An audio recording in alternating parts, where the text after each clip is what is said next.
네, 여러분 안녕하세요. 자, 이번 시간에 지난 시간에 이어서 경비 업무의 유형 두 번째 시간으로 지난 시간에 여러분들이 같이 살펴봤었던 어떤 홈 시큐리티라든가 아니면은 금융시설, 교육기관 이러한 각각의 시설들을 보였었고, 자, 이번에는 좀 더 우리 주변에 있는 가장 대표적인 판매 시설이라든지 그 외에 이 경비업의 다른 유형인 호송경비나 특수경비 이러한 내용들까지 같이 한번 오늘 살펴보도록 하겠습니다. 자, 먼저 판매 시설 경비하면은요, 우리 주변에서 흔하게 볼 수 있는 쇼핑센터나 아니면은 대형 마트, 백화점을 포함해서 대표적으로 우리 주변에서 볼 수 있는 상업 시설들을 생각하시면 됩니다. 거기에 아주 작은 소매점이라든가 편의점 여기까지 모두 다 포함이 되는 거고요. 자, 이러한 판매 시설은 당연히 어떤 절도의 대상이 될 수도 있고, 또 때로는 그렇죠, 강도의 대상이 될 수도 있습니다. 특히 가면 갈수록 우리 사회에 사람들의 소비 욕구라든가 다양한 형태의 이러한 판매 시설들이 나타나고 있기 때문에 이거에 대한 범죄나 아니면 위해 요소 이런 것들을 사전에 방비하고 안전 관리를 하는 거 굉장히 전문적인 경보 시스템의 이 영역으로 들어와 있습니다. 특히 시설 내에서 발생할 수 있는 문제에 대해서 항상 주기적으로 감시하는 것, 대표적으로 뭐가 있을까요? 그렇죠, 바로 CCTV라든가 그 외에 물품에 대해서 안전을 확인을 하거나 그거에 대해서 어떤 처리를 해서 제거를 하는 절차, 이런 것들을 요즘에는 거의 다 매뉴얼화 되어 있는 그러한 추세입니다. 이제 대표적인 판매 시설의 이 범죄 유형이다 하면은요, 대표적인 게 상품을 절도해가는 게 많습니다. 예를 들어서 진열된 상품을 잘 전시되어 있는 전시장이라는 이런 거 포함을 해서 진열되어 있는 거를 이 가져가게 되는 상품 절도가 대표적인데요. 보통 보면은 우리가 보통 금은방처럼 보석상처럼 이 유리 테이블 밑에 있는 물건들도 보겠다 하고서는 여러 개를 꺼내놨다가 그 중에 한두 개를 가져가거나 바꿔치기해서 가는 이런 케이스도 있을 수 있고요. 이 보통 이 대형 쇼핑몰 같은 경우에는 그렇죠, 거의 대부분 전자태그를 붙여가지고서 관리를 하고 있는데, 이러한 것들을 태그를 제거를 해서 가는 거, 하여튼 방식은 여러 가지가 있겠습니다만은 대표적으로 상품을 절도하는 케이스. 그래서 이거를 과연 어떻게 가장 눈에 잘 띄게 잘 정돈된 형태로 전시를 하는가, 그리고 이거를 어떻게 하면은 항상 주기적으로 혹시 있을지 모르는 절도 범죄 예방하기 위해서 감시하는가, 말씀드린 것처럼 CCTV, 그 외에 안 보이는 사각지대를 거울 등으로 해가지고서는 이러한 방어력을 높이고 사람들의 감시 효과를 높이는 이러한 방법으로 해서 절도를 방지하기 위해서 노력을 합니다. 한편 소매치기 같은 경우도 판매 시설에서 일어날 수 있는 범죄입니다. 작은 편의점이나 작은 동네에 있는 나들 가게, 여기서는 불가능하겠지만 보통 여러분들 잘 아시는 것처럼 대형 쇼핑몰이나 마트 같은 경우에는 워낙 많은 사람들이, 특히 주말이나 공휴일 같은 경우에는 워낙 많은 사람들이 오고 가기 때문에 이렇게 고객들이 가지고 있는 현금이나 카드, 지갑 등을 절취하는 범죄가 있을 수 있고, 만약에 이게 그 마트에서, 그 대형 쇼핑몰에서, 그 백화점에서 여러 번 일어난다 하면은요, 그렇죠, 당연히 그 시설 자체가 가지고 있는 이미지를 하락시키는 이러한 이 위협까지도 있기 때문에 소매치기도 판매 시설에서 일어날 수 있는 대표적인 범죄입니다. 한편 강도 같은 경우도 있는데요. 강도 같은 경우에는 보통 규모가 작을 경우에는요, 개점 시간대나 폐점 시간대, 즉 고객들이 가장 많이 찾지 않는 시간대에 하는데, 앞서 말씀드린 예를 들어서 금은방이나 보석상이 대표적이겠고, 그 외에 상품권을 취급하는 가게라든가, 그리고 예를 들어서 이게 이 복권 가게라든가 이런 것 같은 경우에는 워낙 현금을 현금을 가지고 있기 때문에 이러한 여러 유형의, 즉 이 개점이나 폐점할 때 취약한 이러한 데는 당연히 출입구를 중심으로 해가지고 경비를 강화할 필요가 있습니다. 그 외에도 부정수표를 사용한다라든가 위조 지폐를 사용한다라든가 이러한 것들이 발견됐을 경우에는 즉시 은행에 통보를 해가지고 이러한 범죄를 사전에 예방해야 될 겁니다. 이렇게 대표적인 판매 시설의 방어 수단으로 하면은요, 여기 나와 있는 것처럼 대표적인 게 바로 경비원을 배치를 하거나 CCTV를 설치를 해서 이러한 체계적인 감시 체계를 구축하는 겁니다.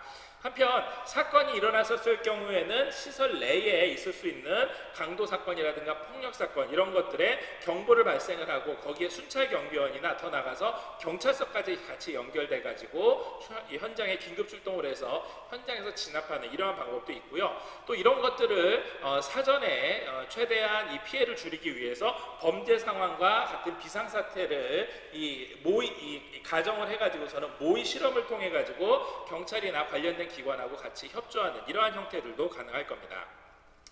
한편 이 판매 시설과 관련돼 있는 여러분들 이 안전관리 대책 중에서 빼놓지 않고 반드시 알아둬야지 될 게 바로 내부자 범죄와 관련된 겁니다.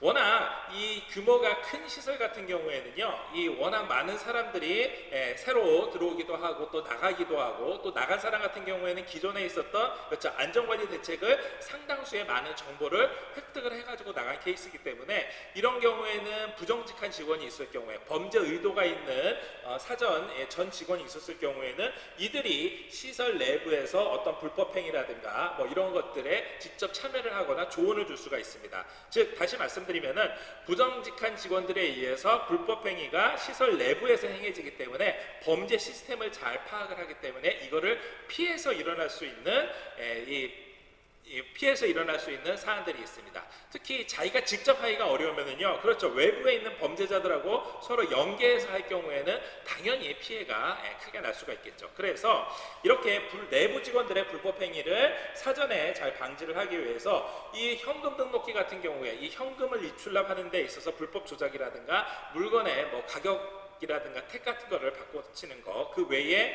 뭐 상품의 내부 직원의 절도라든가 직원들끼리의 사기 행위라든가 이런 것들을 하기 위해서 일단 첫 번째는 가장 중요한 게 직원들끼리에도 기본적인 감시 체계를 구축하는 게 중요하겠고요. 또 이들이 아예 접근을 하지 못하게 현금 출납을 하는 데 있어서 명확한 절차라든가 여기에도 CCTV를 설치하는 방법. 그래서 보통 여러분들 잘 아시는 것처럼 편의점 내에서도 보통 이 계산을 하는 카운터라든가 아니면은 들어오는 출입구, 그리고 이 사각지대가 있는 곳이라든가 창고라든가 이렇게 눈에 보이지 않는 장소까지 CCTV가 설치되어 있는 게 혹시 있을지 모르는 내부 직원의 이 불법 행위를 사전에 예방하기 위해서입니다. 아무튼 판매 시설 같은 경우에는 대표적으로 이 내부 직원을 어떻게 잘 통제를 하고 이들이 범죄의 의도를 아예 가질 수 없도록 어떻게 하면은 나머지 이 범죄 감시 체제를 잘 구축하는지 이러한 것들을 잘 설계를 해야 될 겁니다. 자, 호송 경비는요, 우리가 지금까지 배웠었던 어떤 시설 경비적인 요소보다는 그렇죠, 바로 물건을 옮기는 과정에서 일어날 수 있는 범죄입니다. 그래서 운반 중인 현금이라든가 귀금속이라든가 유가증권이라든가 상품이라든가 뭐 아주 고가의 무슨 뭐 박물관 뭐 이렇게 뭐 보물형에 되어 있는 이러한 그 물품이라든가 이랬을 경우에는 이 상품에 대해서 혹시 있을지 모르는 도난 사건이나 또 뭐 사고로 발생을 해가지고서는 뭐 불에 타는 거라든가 기타 각종 위험 발생을 방지를 해서 정확하게 목적지까지 안전하게 도착하게 하는 그러한 경비 업무입니다. 당연히 호송 경비를 하기 위해서는 기본적으로 경비 수준이라든가 아니면 방법을 수립하는 데 있어서 경비 대상의 어떤 지역적인 어떠한 통로를 통해서 이동을 하게 되는가, 중간에 어떠한 대중교통이라든가 어떠한 공공도로를 사용을 하는가 등등등에 대한 지역적인 특성과 사회적인 특성도 모두 다 고려를 해야 되겠고요.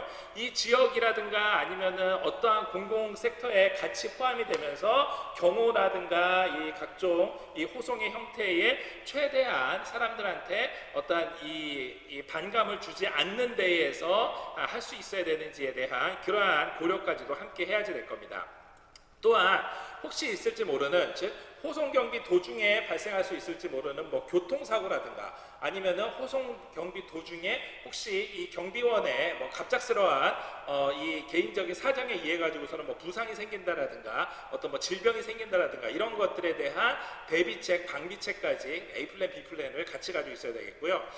일단 호송 경비 같은 경우에는 출발한 데에서부터 도착하는 이 직후까지, 그리고 특히 경비원이 승차하는 순간, 하차하는 순간, 이 금고를 개방하는 순간, 닫는 순간, 요 시간대가 굉장히 취약 시간대이기 때문에 요 때에 더 많은 감시원을 배치한다라든가 직접 책임자가 현장에서 지휘 감독하는 등의 철저한 대비책이 필요할 겁니다.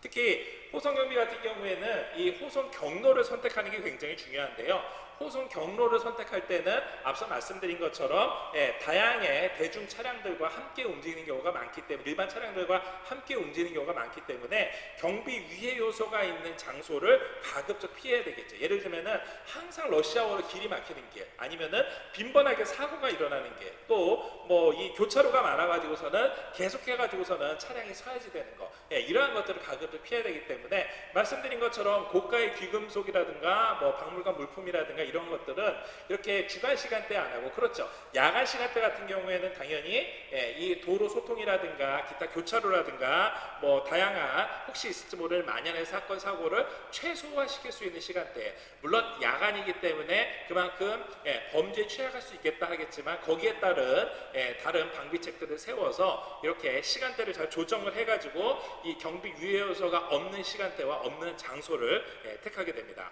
그래서 호송 경비를 할 때는 주행할 때 복잡한 지역이라든가 아니면 지나치게 사람이 없는 한적한 곳 같은 경우에는 가급적 피하는 것이 일반적인 경로 선택의 방법입니다.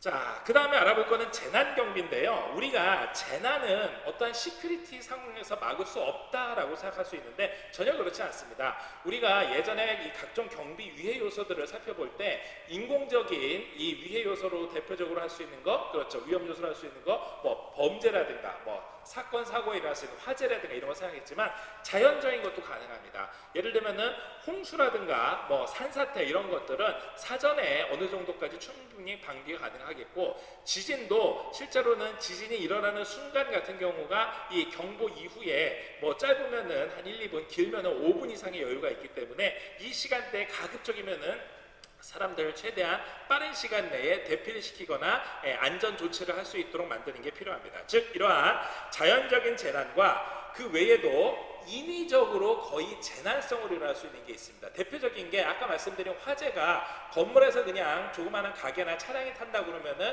일반 화재라고 볼 수 있지만 산불 같은 경우에는 거의 재난 수준이겠죠. 또 뿐만이 아니라 우리가 이미 벌써 많이 겪어왔었던 각종 대형 사고들이 있습니다. 예를 들면은 뭐 항공기 추락이라든가 열차가 뭐 예를 들어서 무슨 대형 사고가 난다라든가 지하철에서 큰 화재가 일어난다라든가 뭐 가스 폭발로 인해서 그 지역 자체가 뭐 굉장히 큰 화재가 난다라든가 아니면은 잘 아신 것처럼 삼풍백화처럼 건물 자체가 붕괴를 한다라든가 이런 거는 거의 재난급으로 우리가 해야 되기 때문에, 즉 다시 말씀드리면은 자연적인 재난과 인위적인 거의 재난급의 이러한 피해에 대해서 예방과 대책이 사실 굉장히 어렵습니다. 하지만 그럼에도 불구하고 만약에 있을지 모르는 이 재난 상황에 대비해서 피해를 가장 최소화시킬 수 있는 방안으로 해서 안전 대책과 훈련이 필요할 것입니다.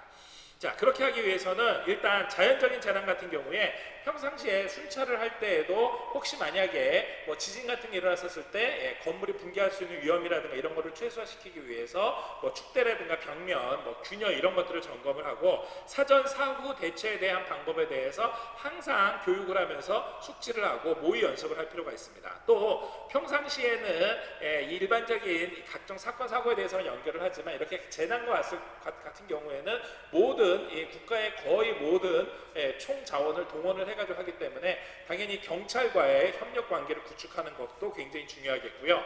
이거에 따라 가지고서는 비상지역과 기타 주변 지역에 대한 질서 유지도 함께 협력을 해야 되고, 혹시 있을지 모르는, 즉 자연재난 이후에 있을지 모르는 추가적인 범죄 행위라든가 추가적인 붕괴에 대해서 대피 활동 등도 함께 해야지 될 겁니다.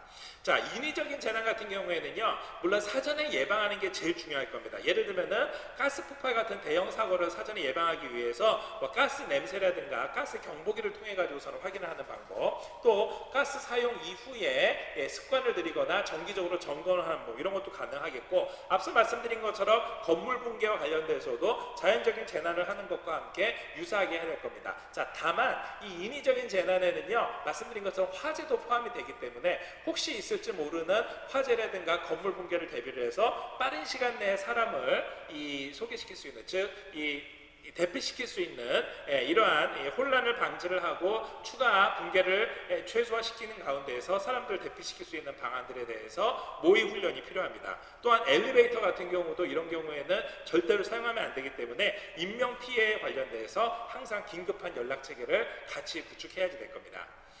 결국 이러한 재난에 대해서 어떻게 대응하느냐, 또 각각의 사안에 대해서 어떻게 대응하는지가 평상시에 항상 숙지가 되어야 될 겁니다. 예를 들어서 지진 같은 경우에는 뭐 우리나라에서 빈번하게 일어나는 건 아니지만 뭐 이 영남 지역에서 일부 지역에서 또 충남 일부 지역에서 일어났었던 지진의 상황을 여러분들 아마 뉴스나 보도를 통해서 확인했었던 것처럼 혹시 있을지 모르는 지진에 대해서 부상자라든가 사망자가 발생했었을 경우에 어떻게 조치를 해야 되는지, 그리고 보통 이제 사망자와 부상자가 동시에 발생을 하게 되면은 사망자도 굉장히 마음 아픈 일이지만 부상자 같은 경우에는 빨리 왜냐하면 이 부상의 정도에 따라서 중상자가 있을 수 있기 때문에 부상자를 빨리 구조를 해가지고 안전한 지대로 옮기는 게 가장 중요하기 때문에 오히려 사망자에 대한 조치보다는 부상자에 대한 조치를 평상시에 훈련을 해놓는다라든가, 말씀드린 것처럼 지진이 발생한 이후에 그 건물 내지는 그 지역 자체에 대한 치안 공백이 발생할 수 있기 때문에 여기에 추가적으로 일어날 수 있는 뭐 방화라든가 약탈이라든가 뭐 예를 들어 절도라든가 이러한 추가적인 범죄를 대비하기 위한 이 방어 체계를 잘 구축을 해놓는다라든가 이러한 것들이 필요하겠고, 이러한 지진과 같은 대응 외에도 홍수 같은 경우에는 항상 일어나는 건 아니지만 그렇죠, 매번 일어날 수 있는 가능성은 언제든지 존재할 수가 있습니다. 그렇기 때문에 침수 가능한 지역에서는 배수 시설이라든가 하수구에 대한 수해 대비 점검을 항상 필요하겠고, 지대가 낮은 곳 같은 경우에는 당연히 물건이라든가 장비 이런 것들을 상습 침수 지역이라고 있죠. 이런 데에서는 이러한 이 시기에 따라 가지고서는 장소를 옮겨 놓는다라든가, 또 혹시 있을지 모르는 뭐 이 물에 잠김 사고라든가 뭐 습기로 인해 가지고서는 기계 장비 파손에 대해서 대비를 하는 방어들도 필요할 겁니다.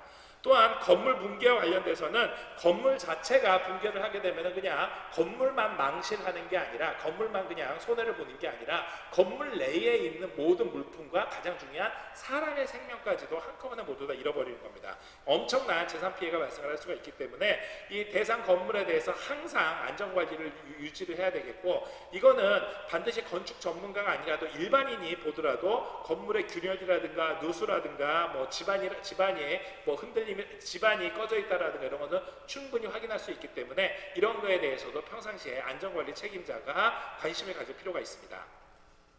자, 마지막으로 특수경비, 즉 국가 중요시설에 대한 경비를 한번 살펴보겠는데요. 이 국가 중요시설은 우리가 보통 우리 주변에 있는 시설물 중에서 국가에서 지정하는 국가 보안 목표 시설들이 있습니다. 이 국가 중요시설이라는 이 국가 보안 목표 시설과 이 국가 중요시설에 대해서 경비나 도난, 화재, 그 밖에 위험 발생에 대해서 방지하는 업무를 담당하고 있는데, 이 중에서 먼저 국가 보안 목표 시설이라고 하면은요, 일반적으로 뭐 공항이라든가 항만, 기타 원자력 발전소처럼 보통 국가정보원장이 정하기도 하고요. 또한 국방부 장관이 지정하고 있는 국가중요시설은 통합방위법에서 지정을 하고 있습니다. 그래서 이 국가중요시설, 즉 평상시에 국가산업발전과 국력신장, 기타 전쟁에 있었을 경우를 대비해서 전쟁 수용 능력을 뒷받침해주는 중요한 시설들, 통신시설 다 포함을 해가지고 이런 것들에 의해서 바로 청원경찰이나 아니면은 민간경비 인력들이 함께 동원이 돼서 경비를 담당을 하고 있는 겁니다.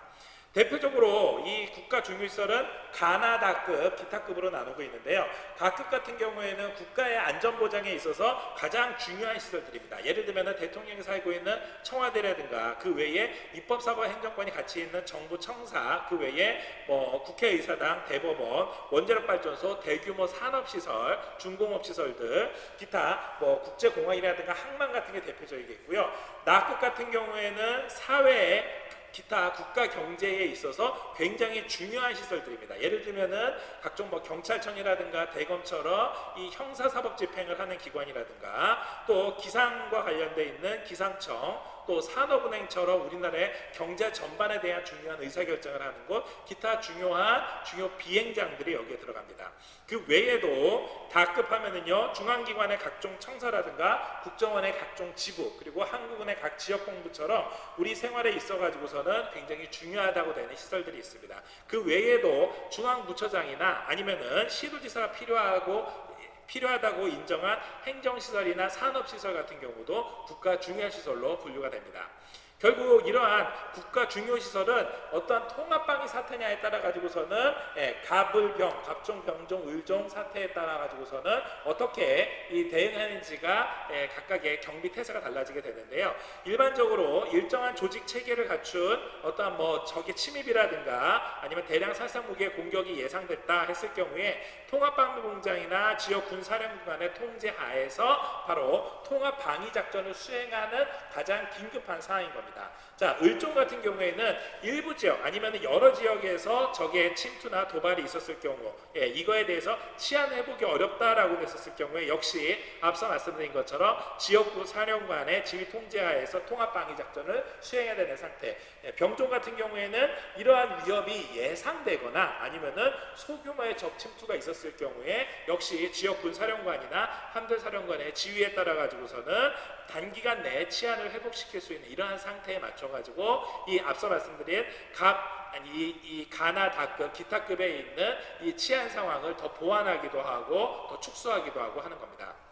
이러한 중요 시설 경비의 주체는요, 기본적으로 방어 계획을 수립하는 단계에서부터 들어가게 됩니다. 즉 국가 중요 시설에 대한 관리자는 경비나 보안에 대한 방어 책임을 지고 있기 때문에 이러한 앞서 말씀드린 통합 방위 사태에 대비를 해가지고 자체의 이 방어 계획을 수립을 하도록 되어 있습니다. 이러한 방어 지원 계획이 수립이 되면은요, 이 지방에 있는 각 지방 경찰청장이라든가 지역 사령관이 통합 방위 사태에 대비를 해가지고 국가 중요 시설에 대한 방어 지원 계획을 함께 수립하도록 되어 있고요.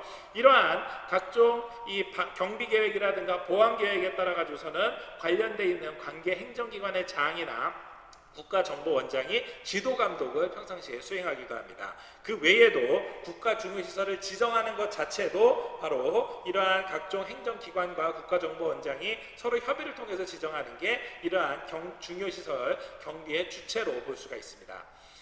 자, 이러한 경비시설을 실시하는 과정을 순서대로 보면은요, 일단 기본적으로 경호대책, 즉 시설주 입장에서는 시설의 특징이라든가 아니면은 지역 여건 그리고 가용 인력 등을 고려를 해가지고 기본적인 경비 시설물들을 설치를 해놓습니다. 이게 시설을 해놓고 난 다음에 기본적으로 이 멀리에서부터 이 경계지대, 주방어지대, 핵심 방어지대에 따른 이 3단계 방어 개념으로 해서 이 경호 업무를 실시를 하게 되는데요. 기본적으로 경비 요령이라고 하면은 우리가 일반적인 시설 경비를 굉장히 강화시킨, 우리가 일전에 경비 수준을 얘기했었을 때 각각의 단계만큼 점점 더 강화되는 것처럼 기본적으로 뭐 담장 울타리라든가 아니면은 보안 등 경비 초소 기타 장애물 등 이렇게 현대화되어 있는 이 각종 과학 장비나 시설물들을 설치 운영을 할 뿐만이 아니라 시설주 입장에서는 시설의 경비 상황을 중심으로 해서 상황 보고 체계라든가 지휘망, 기타 경비 활동망을 각각에 있는 근처에서 지원해 줄 수 있는 지원 부재와의 협조망까지 함께 통신시설로 구축하는 게 필요합니다.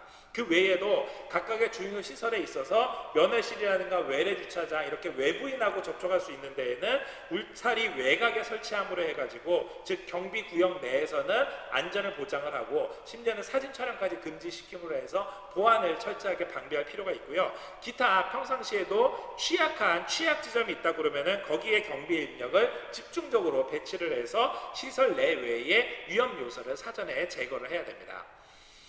자, 오늘 같이 살펴봤었던 내용들 다시 한번 정리를 해보면은요, 제일 처음에 우리가 살펴봤었던 판매시설, 우리 주변에서 흔하게 볼 수 있는 데인데 보통 우리가 상품 절도만 생각하겠지만 그 외에도 규모가 클 경우에는 소매치기라든가 아니면 뭐 주차장에서의 강도라든가 기타 뭐 수표나 도난 사기 같은 경우도 있을 수 있고요. 특히 가장 중요한 거, 이러한 것들을 감시할 수 있는 감시 체계로 CCTV라든가 경비원 순찰 같은 거를 아주 꼼꼼히 배치를 해놓는 게 필요합니다. 특히 한 가지 반드시 유념해둬야 될 거, 내부 직원의 공모나 내부 직원의 불법 행위에 대한 대비책도 마련을 해야 된다는 거 살펴보겠습니다. 호송경비 같은 경우에는 이 물건을 안전하게 목적지까지 수송시키는 과정에 있어 가지고서는 지역적인 상황이라든가 사회적인 상황까지 모두 고려를 해서 이 취약한 시간대, 취약한 장소들을 회피를 해서 하는 게 가장 중요하다는 거 같이 살펴보셨고요. 재난경비라고 하면은요, 재난은 인위적인 재난뿐만이 아니라 자연적인 재난까지 함께 대비를 해야 되고, 이거는 이 경비 인력뿐만이 아니라 지역에 있는 경찰이나 공공기관과 함께 협력까지 필요하다고 살펴보셨습니다. 특수경비는 우리 국가에서 정해놓은 아주 중요한 시설을 중심으로 해서 가나다급으로 구분이 되어 있고, 이 외에도 각종 방어계획을 수립하거나 지원계획, 기타 지도감독이나 이 건물에 대해서 국가 중요시설을 지정하는 것 자체도 이 중요시설 경비의 아주 중요한 대책으로 같이 한번 살펴보셨습니다. 자, 오늘 같이 공부한 내용들 여러분들 퀴즈로 한번 같이 한번 살펴보시면서 오늘 수업 이걸로 마치도록 하겠습니다. 수고하셨습니다.